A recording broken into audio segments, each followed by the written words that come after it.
सूरज पहाड़ियों के ऊपर से झांक रहा था। सुनहरी रोशनी पूरे गांव में फैल गई। पेड़ों पर पंछी मीठे मीठे चहचहा रहे थे। हवा में ताजे फूलों और गीली घास की खुशबू थी। बहुत सुंदर सुबह थी। गांव छोटा और शांत था। सब एक दूसरे को जानते थे। बच्चे संकरी गलियों में खेल रहे थे। दूर से गायों की मिमियाहट सुनाई दे रही थी। जिंदगी धीमी और आरामदायक गति से चल रही थी। अर्जुन गांव में रहने वाला एक छोटा लड़का था। वह बहुत ही जिज्ञासु था। हमेशा नई चीजें सीखने के लिए उत्सुक रहता था। उसे अपने दादाजी की कहानियां सुनना बहुत पसंद था। दादाजी, मुझे पुराने जमाने की कोई कहानी सुनाओ। अर्जुन के दादाजी गांव के सबसे बुजुर्ग व्यक्ति थे। वे गांव और उसके इतिहास के बारे में सब कुछ जानते थे। वे अर्जुन को राजा रानियों, बहादुर योद्धाओं और रहस्यमयी प्राणियों की कहानियां सुनाते थे। एक समय की बात है, एक बहादुर योद्धा था जो हर मुश्किल का सामना करता था। अर्जुन पूरी तन्मयता से सुनता। उसकी आंखें आश्चर्य से बड़ी हो जाती। एक दिन अर्जुन के दादाजी ने उसे एक रहस्यमयी पुरानी हवेली के बारे में बताया। ये गांव के बाहर ऊंचे पेड़ों के पीछे छिपी हुई थी। लोग हवेली के बारे में अजीब अजीब बातें कहते थे। वे कहते थे कि इसमें भूत रहते हैं। लोग कहते हैं कि रात में हवेली से अजीब अजीब आवाजें आती हैं। लोग कहते थे कि रात में हवेली से अजीब अजीब आवाजें आती हैं। कुछ लोग कहते थे कि उन्होंने टिमटिमाती रोशनियां देखी। कोई भी हवेली के पास जाने की हिम्मत नहीं करता था। मैं खुद हवेली देखना चाहता हूँ। अर्जुन इस कहानी से डरा हुआ भी था और उत्साहित भी। उसने जांच करने का फैसला किया। अर्जुन ने अपने सबसे अच्छे दोस्त रोहित को हवेली के बारे में बताया। वह हवेली के रहस्यों के बारे में जानने के लिए बहुत उत्साहित था। रोहित, तुम्हें यकीन नहीं होगा, मैंने उस पुरानी हवेली के बारे में क्या पता लगाया। ये बहुत ही रहस्यमयी और डरावनी है। रोहित भी एक जिज्ञासु लड़का था। उसे भी रोमांचक और रहस्यमयी चीजों में बहुत दिलचस्पी थी। सच में? सुनने में डरावना है, लेकिन थोड़ा मजेदार भी। चलो देखते हैं। ये एक अद्भुत रोमांचक रात हो सकती है। दोनों ने मिलकर उस रात हवेली का पता लगाने का फैसला किया। वे दोनों बहुत उत्साहित थे और उन्हें डर भी लग रहा था। जैसे ही आसमान में चांद निकला, दोनों लड़के चुपके से अपने घरों से बाहर निकल गए। वे चुपचाप चल रहे थे ताकि कोई उन्हें देख न सके। उनके दिल डर और उत्साह से धड़क रहे थे। ये उनके जीवन का सबसे बड़ा रोमांच था। तैयार है रोहित? चलो, हमें बहुत सावधानी से चलना होगा। हाँ, लेकिन उम्मीद है हम पकड़े नहीं जाएंगे। मुझे थोड़ा डर लग रहा है। चांदनी में हवेली और भी डरावनी लग रही थी। हवेली की परछाइयां और भी भयानक दिख रही थी। पेड़ों से हवा चल रही थी, जिससे अजीब अजीब आवाजें आ रही थी। ये सब बहुत डरावना था। लड़के सावधानी से अंदर गए। हर कदम पर उन्हें डर लग रहा था। हवेली अंधेरी और धूल भरी थी। हर जगह धूल और गंदगी थी। हर कोने से मकड़ी के जाले लटके हुए थे। यह जगह बहुत समय से खाली पड़ी थी।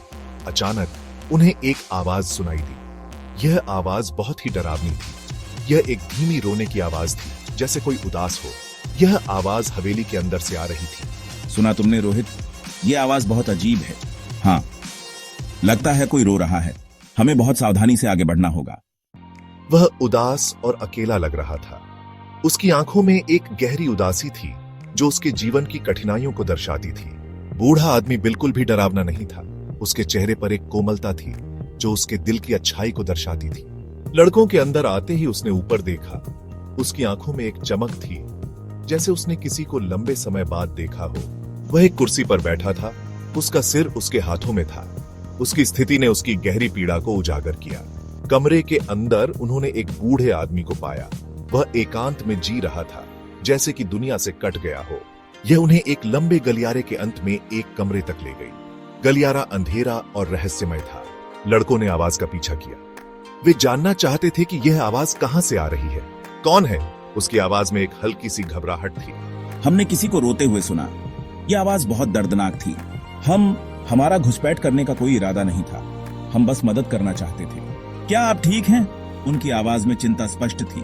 उसने लड़कों को अपनी कहानी सुनाई। उसकी कहानी सुनकर लड़के हैरान रह गए। गांव वालों ने यह सोचकर कि हवेली में भूत हैं, दूर ही रहे। वे अंधविश्वास के कारण डरते थे। मैं यहां से जाने का साहस नहीं जुटा पाया, इसलिए मैं यहीं रहा।